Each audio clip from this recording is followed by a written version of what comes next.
Oke, great. Selamat pagi, talented people. Assalamualaikum warahmatullahi wabarakatuh.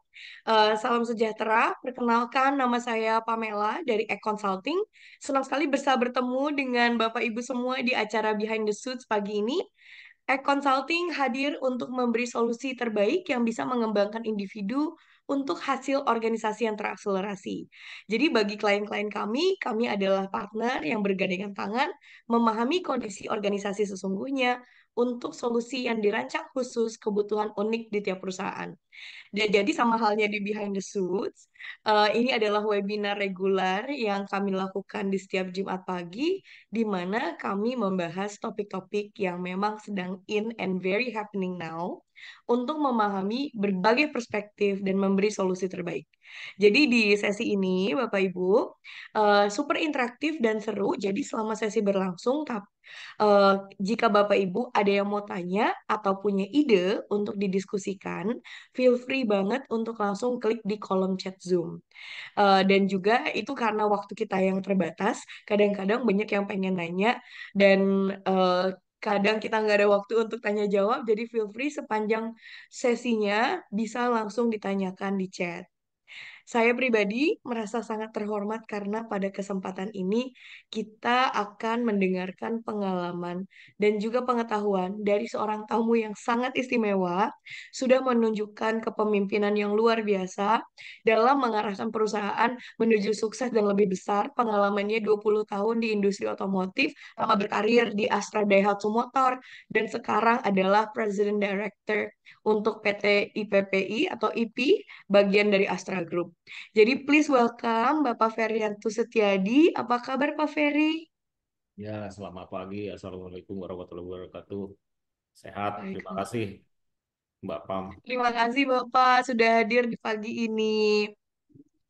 Jadi, sebelum kita mulai diskusi pagi ini, temanya itu adalah menjadi idaman atau ancaman gitu ya. Bagaimana strategi leader yang menawan supaya nggak dibilang toxic istilahnya. Jadi, mungkin ini adalah tema yang relate untuk Bapak Ibu semua tentang leader toxic. Izin saya sedikit membahas ya mengenai latar belakang kenapa kita ambil tema ini. Jadi, banyak penelitian nih, Pak, menunjukkan bahwa sejumlah besar karyawan memilih untuk resign karena memiliki bos yang toksik. Jadi kata mereka, mereka sebetulnya join company-nya, tapi seringkali mereka pergi bukan karena company-nya, tapi karena atasannya. Dan malahan sebuah studi mengungkapkan bahwa 57% karyawan tidak bahagia meninggalkan pekerjaan mereka karena bos mereka. Jadi lingkungan kerja yang tidak sehat disebabkan oleh juga kepemimpinan yang buruk, menciptakan situasi yang dimana karyawan merasa tidak diakui. Jadi terlalu banyak kerja tapi nggak ada kompensasi. Kata mereka seperti itu, malahan mengalami penghinaan atau pengucilan. Jadi pemimpin yang toksik seringkali gagal dalam komunikasi yang efektif, menetapkan harapan yang tidak jelas, dan juga mengabaikan kesempatan untuk pengembangan personal karyawan itu. Jadi hal-hal ini yang dirasa oleh karyawan menurunkan produktivitas, dinamika tim yang negatif, sehingga budaya perusahaan pun jadi rusak. Nah, topik ini sangat menarik karena dampaknya sangat luar biasa bagi banyak aspek ya. Em, Seperti kesejahteraan mental, emosional karyawan, kemudian juga mengakibatkan tingkat turnover yang tinggi, menurunkan produktivitas, kinerja tim juga jadi menurun. Nah, jadi kita pengen ngobrol nih dari perspektif leadernya melalui Pak Ferry, tapi sebelum itu aku mau menunjukkan dua video yang lagi viral dari perspektif karyawannya yang merasa bahwa leadersnya toksik. Boleh Acel, silahkan ditunjukkan. Kita lihat sama-sama.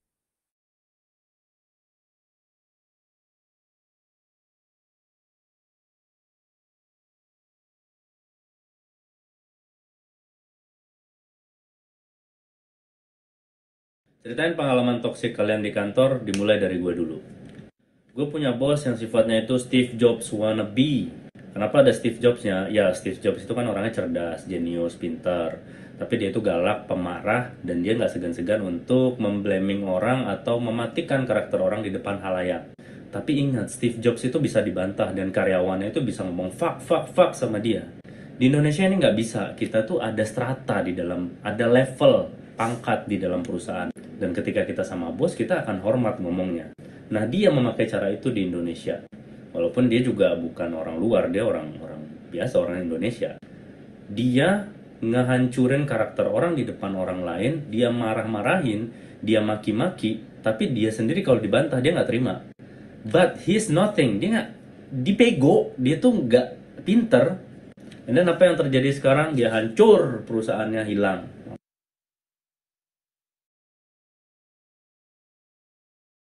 Saya pernah Oke, masuk di tunggu satu sebentar. perusahaan. Jadi tadi video dari perspektif karyawan yang dimana dia merasa kesel banget sama leadernya yang merasa toksik sampai dia mendoakan bahwa perusahaannya bangkrut. Nah, ini adalah video berikutnya, kita lihat perspektif yang berbeda. Saya pernah masuk di satu perusahaan, saya merasa performance saya bagus, tapi saya selalu dipandang sebelah mata gitu. Dia ada orang lain yang lebih lebih dia kedepankan, yang orang orang lamanya mereka lah gitu. Nah, saya selalu pikir prinsip saya ya kita tetap perform aja coach. Karena semakin kita nggak perform, semakin kita nggak support, itu semakin dia enak banget buat mojokin kita. Bener kan? Makanya dia gue belakangin tuh. Tapi kalau kita terus perform, nggak ada alasan gitu buat nyingkirin kita.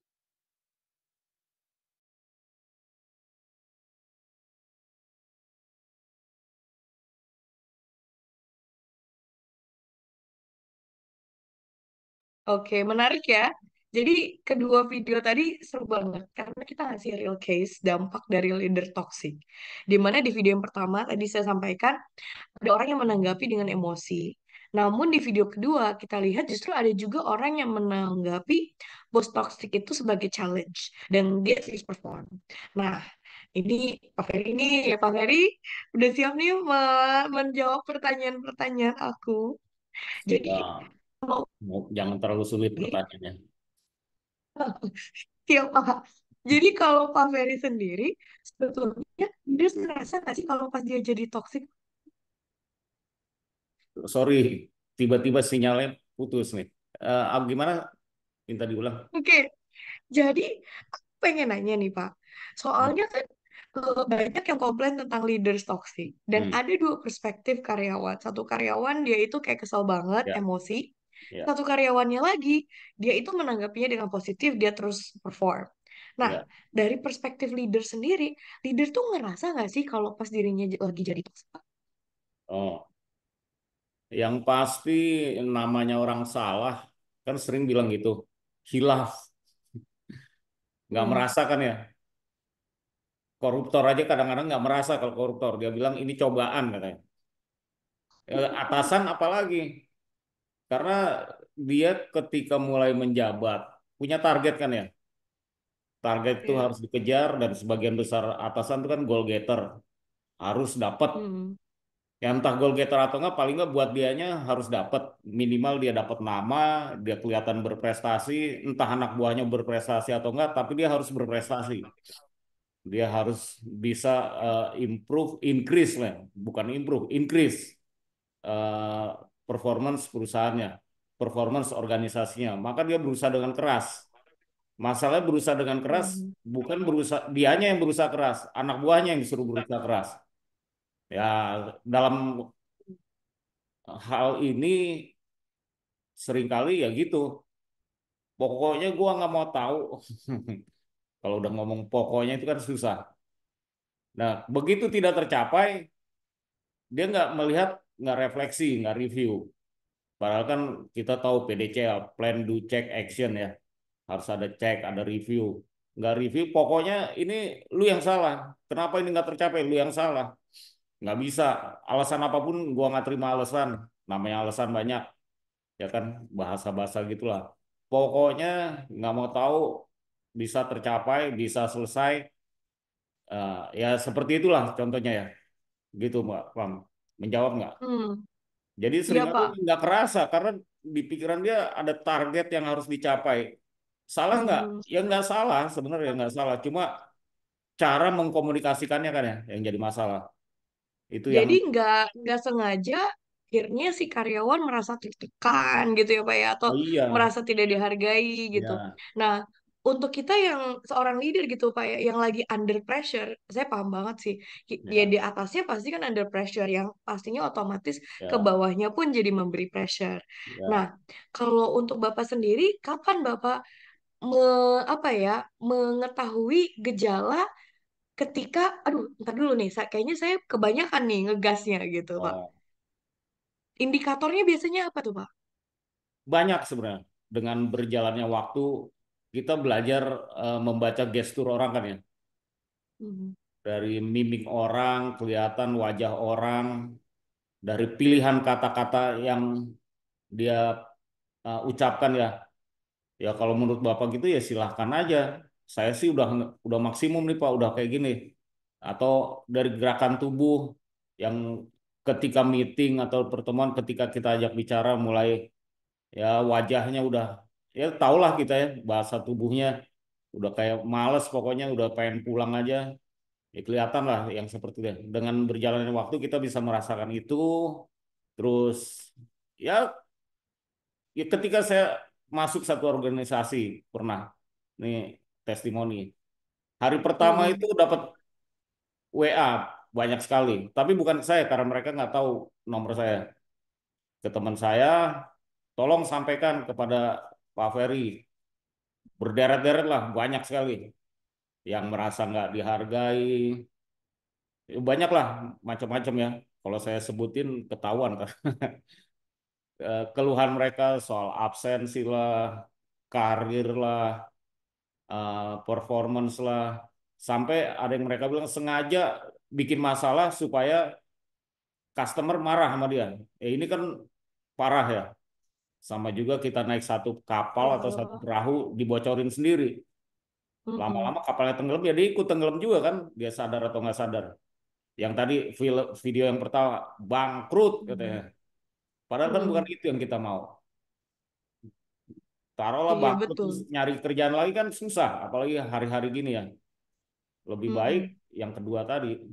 Nah, tapi sebagai pemimpin kadang-kadang lupa karena target yang begitu menekan ya akhirnya ya Mm. pokoknya gitu yang keluar.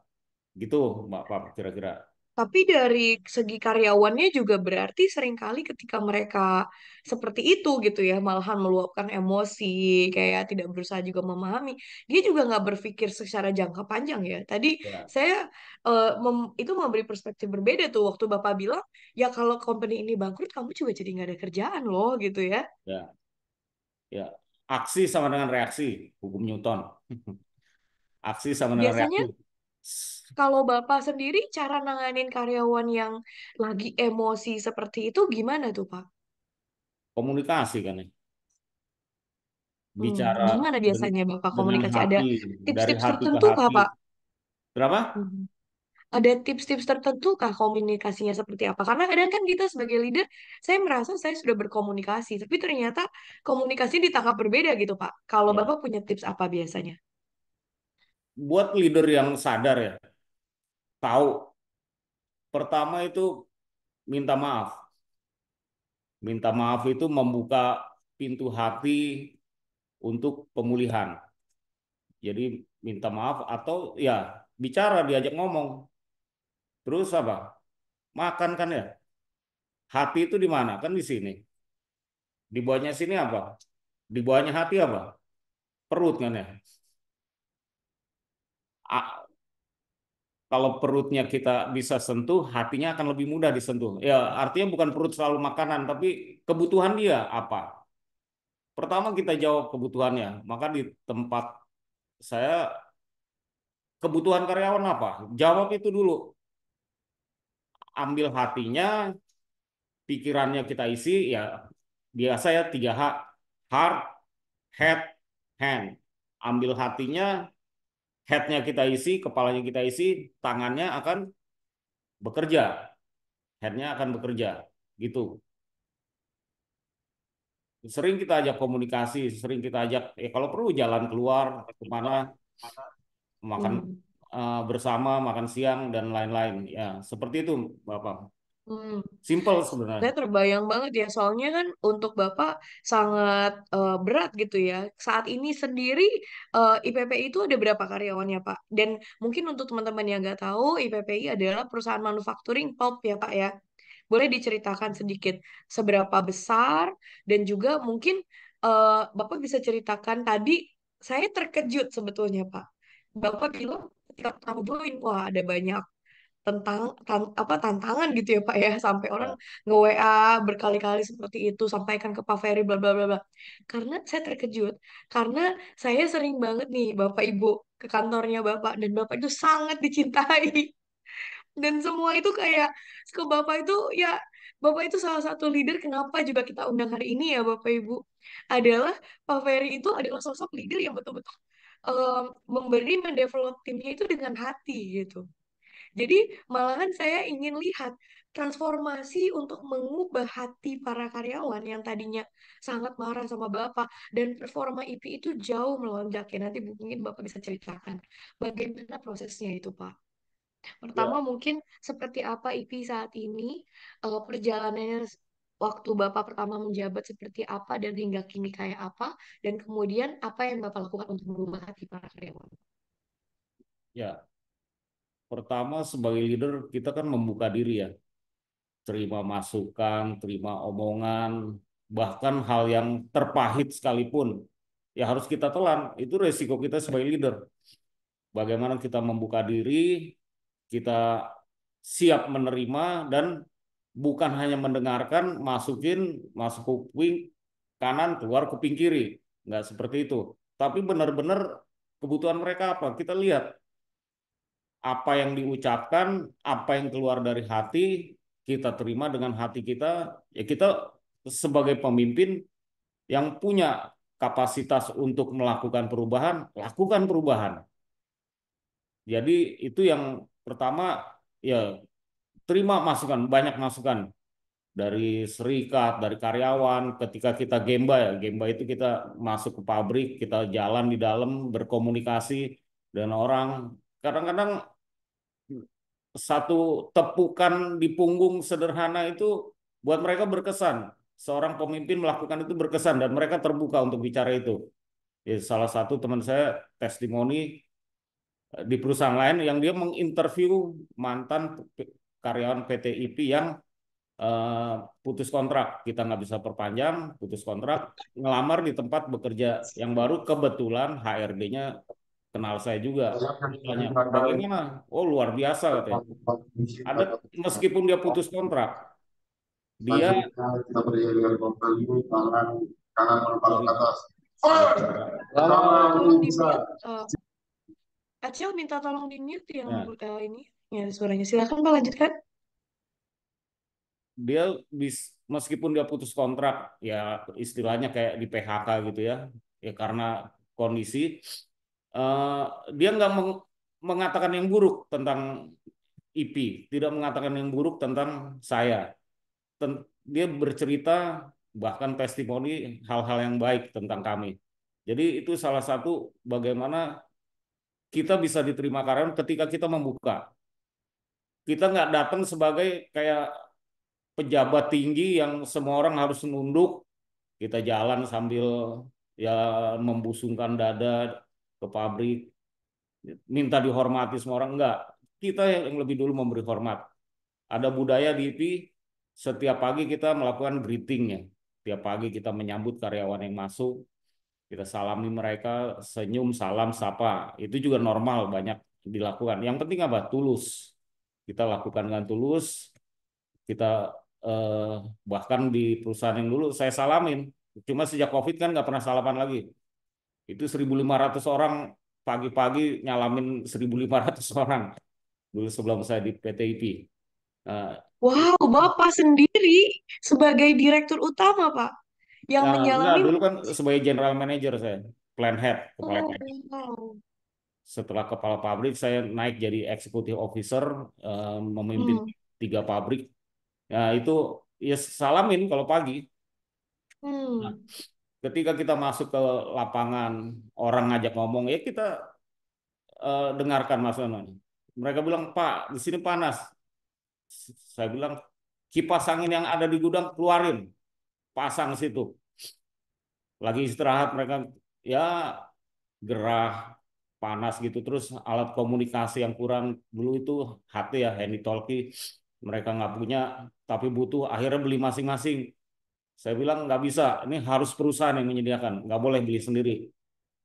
Kipas angin juga iuran dan segala macam. Saya bilang nggak, pokoknya semua harus dari perusahaan dan saya support mereka. Saya tunjukkan support bahwa mereka udah capek buat kita. Ya kita usahakan fasilitas buat mereka, peralatan, tools segala macam yang rusak, yang kadang-kadang mereka bilang Spanyol, separuh nyolong, punya departemen lain mereka ambil, mereka pakai. Kok sampai begitu gitu? Ya karena pengadaan itu sulit sekali, seringkali begitu sulit buat mereka, buat beli obeng atau tang gitu aja harus ditanyain macam-macam. Saya bilang udah, semua yang jelek ganti. Nah, saya dukung itu, saya fasilitasi itu supaya ya mereka udah capek kok. Jangan kita persulit lagi. Intinya kalau kita mempermudah orang lain, mudah-mudahan kita hidup kita juga dipermudah. Gitu aja, Mbak Pam. Nah, IP sekarang hampir 500 karyawan, ya sebenarnya jauh lebih kecil dibanding dulu yang saya pimpin. Tapi kan sebenarnya bukan besar kecilnya. Masalahnya itu tetap banyak. Apapun juga dalam bisnis nggak ada yang mudah gitu ya. Tapi justru karena nggak mudah, saya bilang saya butuh teman-teman, teman-teman yang mereka ya kita berpikir positif bahwa semua orang punya kompetensi, semua orang mampu. Yang penting apa? Biarkan mereka keluar kemampuan itu, potensi itu biarkan mereka keluar, bukan dieksploitasi tapi dieksplorasi. Temukan kelebihan mereka dan silahkan berkarya di bagian masing-masing. Seringkali kita juga rotasi, tujuannya apa? Spiral up, muter supaya makin naik. Untuk memperlengkapi, mereka tahu, oh ternyata orang PPC bisa juga loh diproduksi, orang produksi bisa juga di maintenance, dan ya semacam itu ya. Kita eksplorasi, mereka punya, dan seringkali kebutuhan mereka selama ini terjawab dengan cara seperti itu. Promosi jangan ditunda. Kalau memang layak, silahkan. Tidak ada yang kita batasi. Semua orang punya kesempatan untuk bertumbuh yang sama. Gitu, Mbak Pang. Nyambung nggak dengan pertanyaannya? Nyambung banget, Pak. Ini sebetulnya memberi saya insight ya.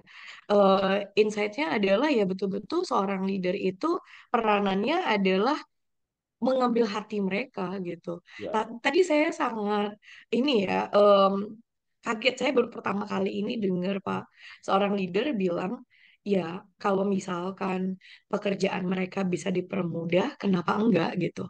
iya, Yang sehingga mereka bisa bekerja maksimal karena ada beberapa leader juga yang merasakan mungkin melihatnya ya elah segitu doang masa sih kamu nggak bisa ya, gitu. Ya elah segitu doang itu kan gampang gitu kan. ya, eh, karena kita mungkin sebagai leader udah mengarungi hal yang lebih sulit, tapi kita jadi apa ya mendisregard gitu ya kesulitan yang dialami oleh karyawan kita gitu ya Pak.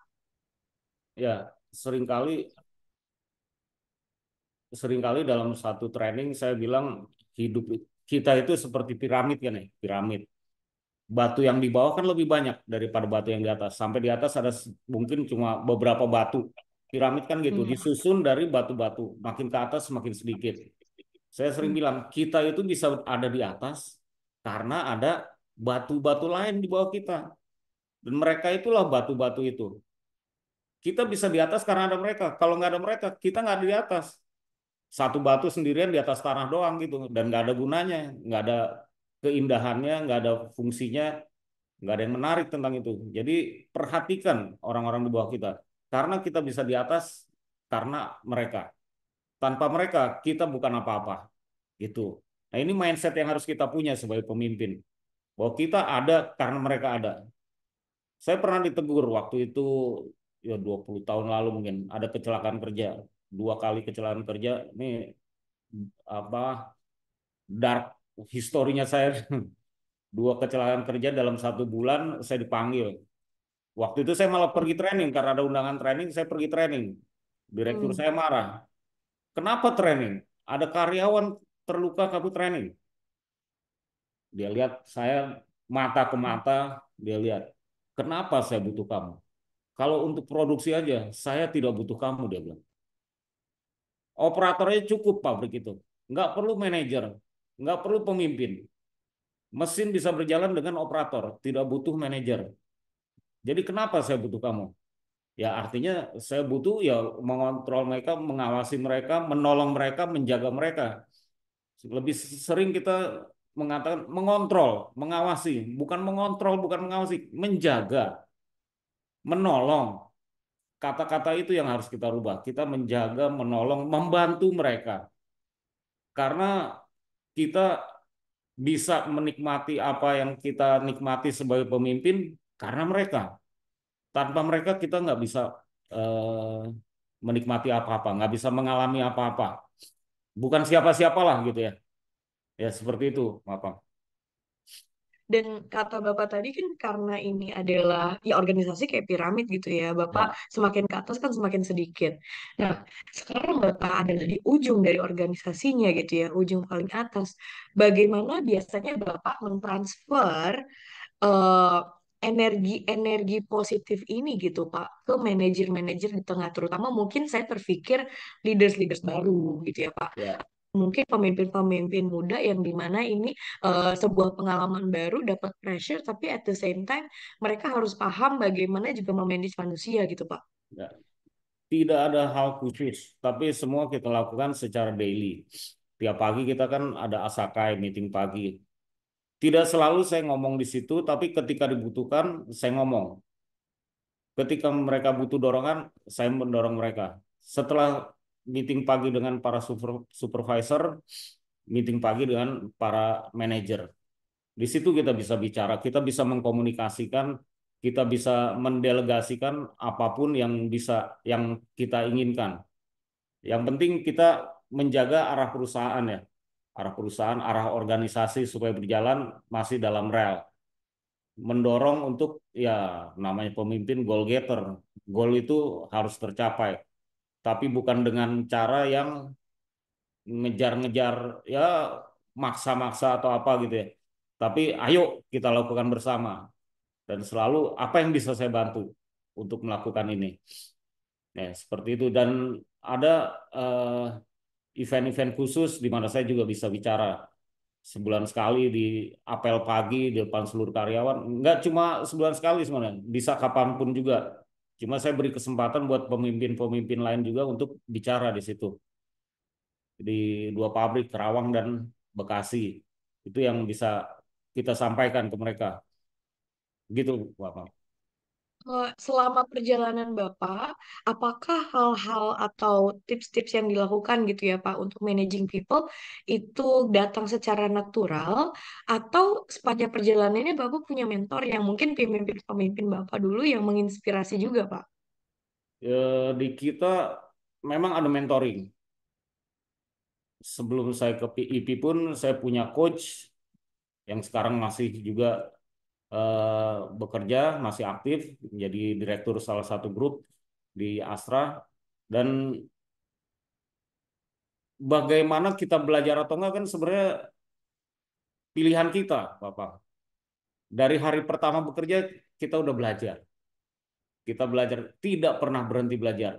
Respon yang tadi ketika punya pimpinan yang toksik itu kan mindset. Kita menganggap itu toksik atau itu menganggap sebagai koreksi buat kita atau motivasi. Toksik itu apa? Racun kan ya.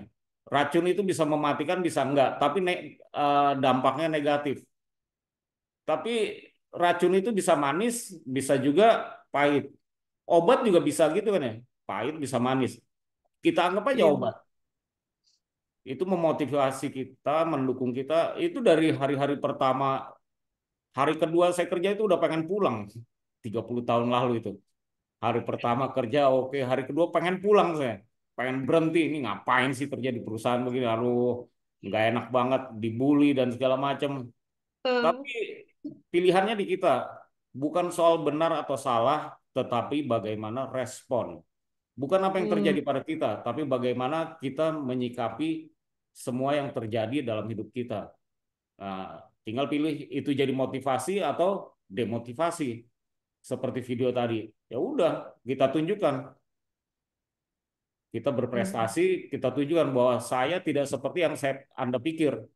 Saya lebih baik daripada yang Anda pikirkan, Anda nilai tentang saya. Seperti itu, Bapak. Hmm.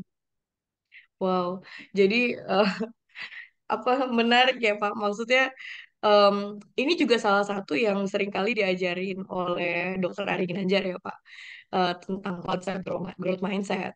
Jadi formulanya itu namanya ERO. Jadi ada event tapi event ini sebetulnya sesuatu yang memang tidak terkontrol, right? Kita nggak bisa kontrol eventnya, tapi yang bisa kita kontrol adalah si responnya. Ya, Yang sehingga si perpaduan antara si event dan respon yang dimana kita merespon event tidak kita kontrol dan kita mengontrol respon kita, disitulah kita akan mendapatkan outcome gitu ya. Outcome-nya itu akan bergantung sebetulnya bukan dari eventnya, tapi dari responnya gitu ya Pak ya. ya, ya. Kita kan manusia kan bukan pohon ya. Pohon itu ada panas, ada dingin, nggak bergerak, diam aja. Musim kemarau panjang cuma berharap hujan atau kalau dia dekat sungai ya dapat air. Kita kan manusia, Hmm. panas atau ini ya kita bereaksi, reaksinya yang positif. Kepanasan ya cari tempat teduh dan cari sumber Hmm. air gitu kan. Kalau manusia kita bisa bereaksi secara positif untuk apa? Ya untuk kebaikan kita, gitu aja. Dan sering Hmm. saya bilang, kalau emang tempat ini nggak bisa membuat kamu sukses, kamu nggak yakin dengan masa depan kamu, silahkan. Mungkin di luar, mungkin emang bukan tempatnya untuk di sini. Mungkin di luar lebih baik, silahkan. Selamat sukses menurut saya. Saya bilang begitu. Dan setiap Hmm. orang yang mau desain pun, saya nggak pernah tahan. Saya harapkan kebaikan buat mereka. Semoga sukses di tempat yang baru. Ya, ya misalnya yang tadinya ngelamar sebagai apa lulusan SMA atau STM, mereka kuliah terus akhirnya tertarik untuk dapat yang lebih baik, ya silakan. Atau D3 jadi S1, ya yang lebih baik silakan gitu. Kalau memang itu yakin, ya kalau saya lihat perusahaan yang akan dituju nggak terlalu bagus ya kita kasih masukan kan. Tapi pilihan Hmm. tetap terserah sama dia. Hmm. Jadi manusia bisa bereaksi, berespon, tapi semua itu pilihan kita untuk mengambil respon yang positif. Semuanya kita anggap positif aja. Atasan yang toksik, ya positif aja. Itu dia lagi ngajarin kita kok. Dan Hmm. Tuhan tidak pernah tidur. Hmm. Kita semenderita apapun juga akan ada waktunya. Waktunya kita akan diangkat, dipulihkan. Meskipun yang kita alami sepahit apapun juga dari pengalaman hidup pasti ada saatnya. Gitu nggak? Ada salah satu nih yang Bapak mention ya menurut saya interesting adalah kata Bapak kalau misalkan si karyawannya itu pengen resign ya udahlah nggak usah ditahan-tahan gitu ya Pak ya. Ya, Karena kadang nih ada sebuah tendensi nih itu sebagai leader, waduh banyak yang resign nih. Eh ya. jadi kayaknya kan ya kenapa ya gitu ya malah kita jadi emosi sendiri gitu. Kalau buat Bapak mungkin kalau misalkan mereka dipertahankan si karyawan itu malah jadi toksik ya Pak. Atau kenapa menurut Bapak ya udah biarin aja gitu. Kalau perusahaan kita udah nggak menarik lagi di mata dia kan, ya apa boleh buat gitu ya. Hmm. Selalu meskipun tiap kali bilang pengen jaga ibunya di kampungnya, alasannya kan Hmm. begitu-gitu, nggak terus terang. Tapi ya kita bisa baca lah. Ya tadi mereka meninggalkan perusahaan bukan meninggalkan perusahaannya, meninggalkan pemimpinnya. Ya itu jadi refleksi buat buat kita ya. Oh iya, Hmm. kekurangan kita apa? Kalau saya ada salah minta maaf. Tapi Hmm. mudah-mudahan kamu lebih sukses gitu aja. Hmm. Di sini ada pertanyaan nih Pak dari Ya. kolom chat dari Pak Rian. Assalamualaikum bertanya, bagaimana kita tegas terhadap karyawan kita yang berkinerja rendah atau tidak disiplin, tapi tanpa harus menjadi toksik gitu ya, Pak Rian ya? Ya, Pak Rian. yang paling pertama menurut saya orang itu harus tahu bahwa Hmm. performansnya tidak bagus. Bukan langsung kita judgement nggak bagus, lalu kita kucilkan, lalu kita hukum atau apa ya. Kan kalau kita ada KPI, disebut performance nggak bagus ketika KPI tidak tercapai. Tercapai aja itu nilainya masih rata-rata kan ya. Untuk lebih bagus ya berarti harus excellent. Pencapaiannya ya minimal 120% dari target. Bukan hanya pada waktu menilai kita apa, menghadapi karyawan seperti ini ya. Sejak sebelum penilaian, bahkan sebelum membuat planning. Jadi ketika mereka membuat eh, performance planning, individual performance planning atau KPI, yaitu harus kita periksa juga apakah targetnya terlalu tinggi, apakah terlalu rendah. Selalu kita sebut challenging. Oke, challenging. Tapi achievable nggak? Kan gitu. Reasonable apa nggak? Kan smart ya. Eh, istilah kalau kita bikin target spesifik, measurable, achievable, dan selanjutnya ada waktunya. Mungkin nggak dengan waktu yang kita butuhkan, yang kita punya itu tercapai. Supaya penilaian kita fair, bahwa dia memang tidak baik. Nah, kalau memang itu pun tidak tercapai, kita pakai sistem penilaian karir kalau di kami ya. Jadi setiap akhir tahun seorang karyawan akan dinilai. Dan yang dia rasakan adalah eh, tentu ke bonus misalnya. Karena secara penilaian akan berdampak ke bonus, ke penilaian, dan eh, untuk promosi dia. Tapi sebelum itu terjadi, pertama sebelum waktu bikin planning, setelah bikin planning, waktu eksekusi, jangan tunggu sampai dia benar-benar jatuh gitu ya. Dalam proses kita kasih tahu secara daily, secara monthly, secara 3 bulanan, 6 bulanan. Kita bentar lagi mid review, kita ngecek setengah setengah tahun ini kita berhasil mencapai atau enggak. Jadi kalau ketika mereka melihat nilainya, waduh, ya dari awal udah tahu gitu. Dan dia ada kesempatan untuk memperbaiki diri sejak pertama dia merasakan itu. Jadi dia nggak kaget dengan itu. Dia bisa melihat, dia merasakan, bahkan menilai dirinya sendiri tercapai atau enggak. Nah, seringkali karyawan merasa performanya bagus, yang seperti tadi di video tadi, performanya bagus. Ukurannya apa bagus itu? Dan kita bisa bandingkan dengan orang lain. Semuanya terbuka sistem penilaian kita. Jadi mereka bisa melihat, memeriksa diri, memperbaiki diri selama masih ada kesempatan. Dan kalaupun sampai akhir tahun nggak tercapai, ada kesempatan tahun berikutnya. Kita nggak pernah menutup apa potensi orang. Selalu ada kesempatan. Selalu kita memaafkan, selalu kita berikan kesempatan untuk memperbaiki diri. Mungkin menjawab Bapak, kalau belum boleh.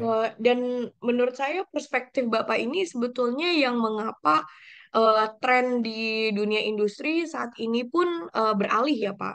Ya, Yang dulunya kita itu sangat fokus sama performance review. Biasanya terjadinya paling setahun sekali gitu ya Pak ya. Atau untung-untung itu adalah 6 bulan sekali. Tapi karena perspektif mungkin seperti leader-leader seperti Bapak yang sebetulnya, hey feedback tuh harusnya real time, harusnya lebih ya, reguler, jangkanya harus lebih pendek. Yang dimana banyak organisasi sekarang pun memang em, memberi feedback itu lebih di dalam jangka pendek-pendek tuh Pak. ya, Dan yang dilihat bukan hanya hasil akhir, tapi juga proses. proses gitu. Ya, Ada KPI result, ada KPI proses. Yang ya, mungkin ini juga jadi PR nih untuk Bapak Ibu yang lagi mendengarkan di Zoom dan Facebook. It's important for you to have that two KPIs. Ya Pak ya. ya, Sehingga kita bisa track gitu. Where ya, are they right now and how we can help them further. ya. Nah, Kayak kalau buat Bapak kalau sendiri, ini kan grafik lurus ke atas target, maunya kan begitu. Tapi kalau kita iya, iya kita betul. review udah melenceng, melenceng, melenceng di akhir tahun melencengnya makin jauh. Jadi secara daily ini nggak tercapai, naik lagi Hmm. supaya ngejar. Sini naik, turun, kejar lagi supaya tetap akhirnya Hmm. tercapai. Tidak semudah Hmm. mengatakannya, tapi itu yang harus kita lakukan. Saya tahu nggak mudah. Jadi makanya kita hampir tiap hari kita bicarakan cost reduction. Hampir tiap hari, ya bukan hampir, memang tiap hari kita bicarakan cost reduction. Karena apa? Kita harus kompetitif. Cost kita harus bisa bersaing dengan perusahaan-perusahaan lain. Terus kita eh, cek juga revenue sales tiap hari kita cek. Hmm. Customer-customer baru follow up tiap hari. Proyek-proyek baru follow up tiap hari. Nggak nunggu nanti bulan Oktober baru, oh ternyata telat. Wah, udah ketinggalan. Kita sulit recovery. Jadi manajemen itu daily proses tiap hari, bukan cuma nunggu terakhir gitu. Jadi dari tadi tuh saya mendengar ya Pak ya, apa yang Bapak lakukan sebagai pemimpin dan juga apa yang Bapak aksikan di IP itu sa- sangat berkaitan dengan talenta Bapak. Jadi mungkin ini untuk teman-teman yang di sini yang belum tahu gitu ya tentang talent DNA. Jadi Pak Ferry ini sudah mengambil namanya Life Tools Talent DNA untuk menggali potensi diri. Tapi juga Pak Ferry memberikan ini ke para karyawannya, ke semua malahan cek agent juga ya Pak ya. Ya, Mereka digali potensinya seperti apa dan apa kekuatan terbesarnya. Boleh kita lihat Acel, apa sih kalau DNA-nya Pak Ferry gitu ya? Apa kecenderungannya Pak Ferry?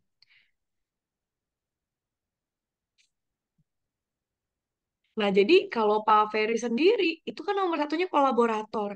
Memang mengayomi semuanya itu ingin dikumpulkan, resourceful gitu ya di dalam keterbatasan Bapak itu survive dan malahan memastikan tadi. Saya suka banget Bapak bilang eh, kalau misalkan ada yang bisa kita perbaiki, kalau misalkan ada yang bisa perubahan yang kita lakukan, ya rubahlah. Kenapa ditahan-tahan gitu ya? That's resourceful. Dan kalaupun misalkan itu tidak diberikan oleh perusahaan, let's figure out a way gitu. Dan Bapak equitable, yaitu Bapak selalu memastikan bahwa semuanya itu fair, semuanya adil dari segi kewajiban ataupun haknya. Dan ini sebetulnya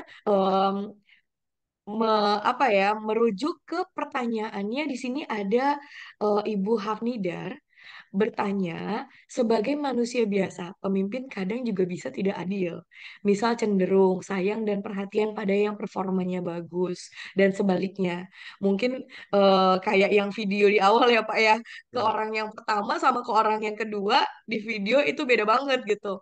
Bagaimana cara mengatasi hal-hal subjektif seperti ini? Apalagi dari perspektif Bapak yang memang secara natural orangnya equitable, menjunjung tinggi keadilan. ya. Saya jawab, Bapak. Ya, silakan Pak. Nah, Gimana biasanya Bapak memastikan bahwa semuanya itu sama rata gitu Pak? secara natural kita senang dengan orang yang menyenangkan kan ya. Mindset apa kebiasaan kita naturally kita senang dengan orang yang menyenangkan. Entah performanya bagus atau jelek, pokoknya kalau orangnya nyenengin ya bisa lebih dekat, bisa ini, apalagi perhatian dan lain-lain, maunya seperti itu. Tapi bukan itu kan ya tujuan bisnis, bukan like and dislike.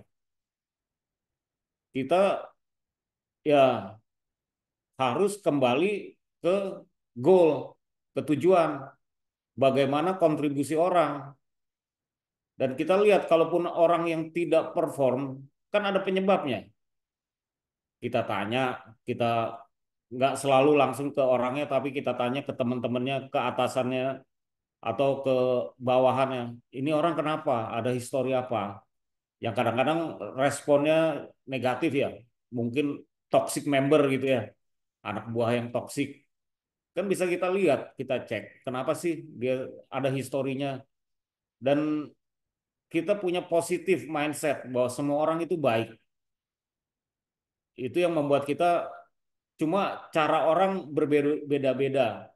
Bahasa orang berbeda, cara komunikasinya beda, gesturnya beda. Tapi kita sebagai pemimpin harus adil. Tetap kembali ke standing point kita bahwa kita harus adil.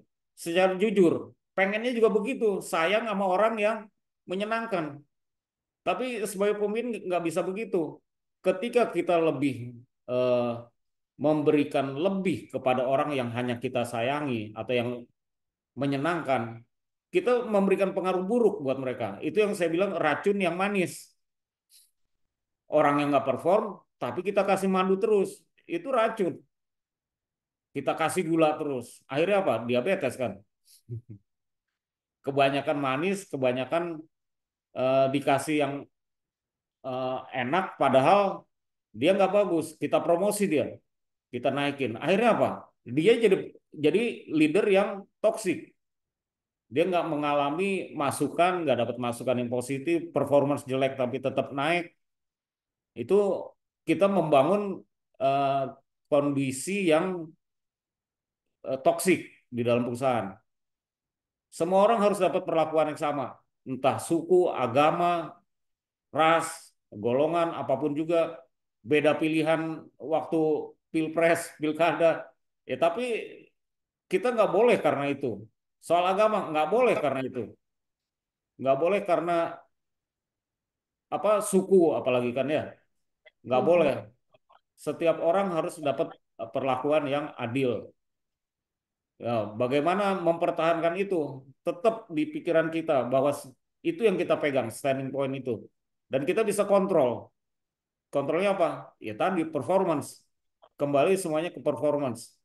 Ketika orang nggak perform sebaik apapun juga, ya nilainya tentu di bawah dari orang yang perform. Kan yang dihitung kontribusi ke perusahaan, ke organisasi. Low contribution ya dapatnya low. High contributor ya dapatnya high. Nah, itu butuh kedisiplinan, konsistensi kita sebagai pemimpin. Mhm. Bukan cari yang ya pokoknya menyenangkan lah. Apalagi yang Mhm. misalnya tiap hari dulu di tempat yang lain, tiap pagi itu ada makanan di meja saya. Selalu ada. Saya bilang ngapain? Nggak usah. Sama kok perlakuan saya ke orang lain. Bukan karena di di apa dikasih makanan tiap hari gitu ya. Nggak, bukan gitu Mhm. caranya. Kita punya standing point dan kita disiplin dengan itu. Bahwa yang kita butuhkan adalah ya proses untuk berkontribusi untuk Mhm. perform dalam kehidupan dalam pekerjaan ya untuk perusahaan atau organisasi. Seperti itu Mhm. Mbak. Mhm. Mungkin bisa Jadi menjawab. kalau saya lihat ya kecenderungan-kecenderungan itu juga kan memang dari talenta natural ya yang Ya, dimana mungkin kalau misalkan kita nggak punya talentanya tidak terfikirkan secara natural dan makanya kita saling sharing gitu ya apa sih perspektifnya gitu ya. Dan kalau buat Bapak sendiri kan Bapak udah juga memberi talent DNA nih Pak ke karyawan-karyawan gitu ya. Seberapa ini bisa membantu Bapak nih untuk bisa mengetahui bagaimana menteri masing-masing orang? ya, yang saya sering bahas dengan Bu Riana juga ya tadi saya lihat ada bagaimana kita mengeksplor kelebihan orang dan menutupi memperbaiki kekurangan orang. Jadi itu eh, training yang kita terapkan buat mereka, coaching, mentoring, counseling, itu kita lakukan semua. Buat orang-orang yang kurang ini ya bukan saya langsung, saya minta Bu Riana atau Pak Fadil atau teman-teman yang lain tolong disampaikan kelebihannya ini, kekurangannya ini. Kalau bisa menutupi kekurangannya, kita meningkatkan kelebihannya, maka dia akan perform jauh lebih baik. Dan itu bukan hanya menguntungkan perusahaan kan ya, buat dia pribadinya, memperkaya dia pribadinya juga. Sangat terbantu dengan talent DNA ini. Itu Pak. Terima kasih Bapak. Dan gak kerasa banget kita tuh udah hampir jam 8 loh Pak.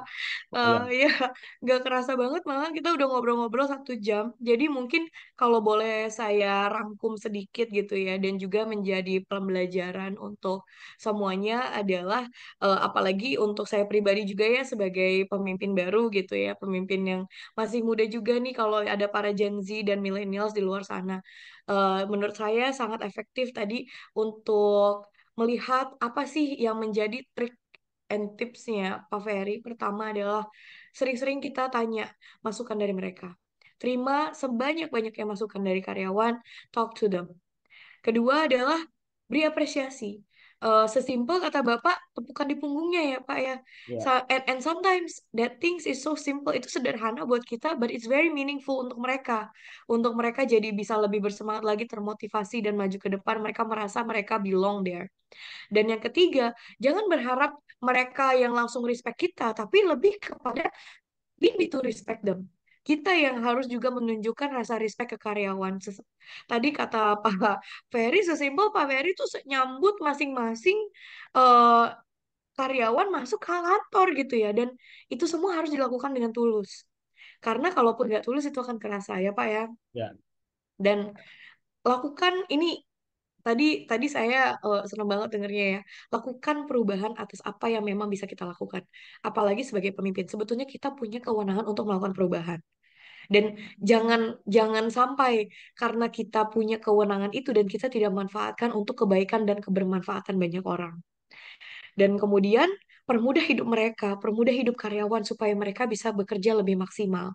Bukan kita hadir bukan untuk mempersulit pekerjaan yang mereka memang sudah diamanahkan, tapi malahan kita hadir untuk mensupport dan mempermudah mereka.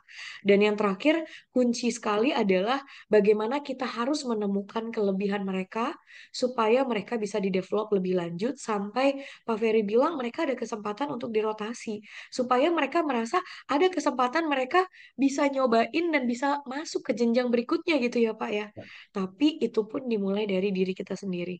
Sebagai leader, kita juga harus tahu apa yang menjadi kelebihan kita.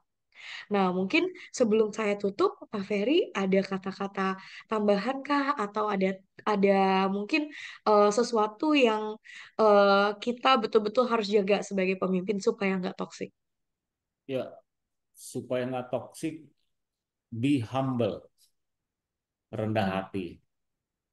Kenapa harus rendah hati? Karena posisi kita udah tinggi. Nggak usah ninggi-ninggiin diri, udah tinggi. Rendahlah, turunlah, merendah.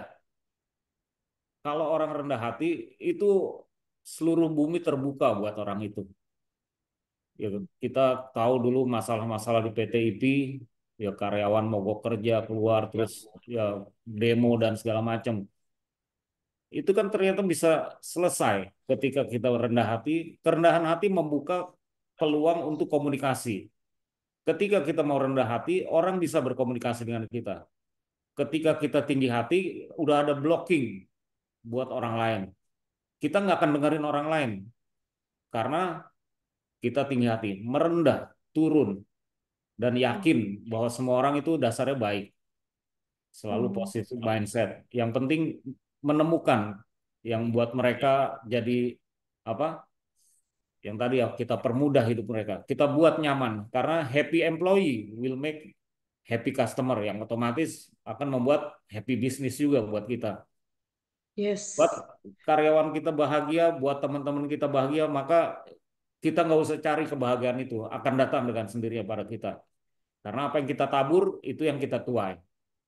Kita menabur kebahagiaan buat orang lain, kita menuai kebahagiaan buat hidup kita tanpa kita minta.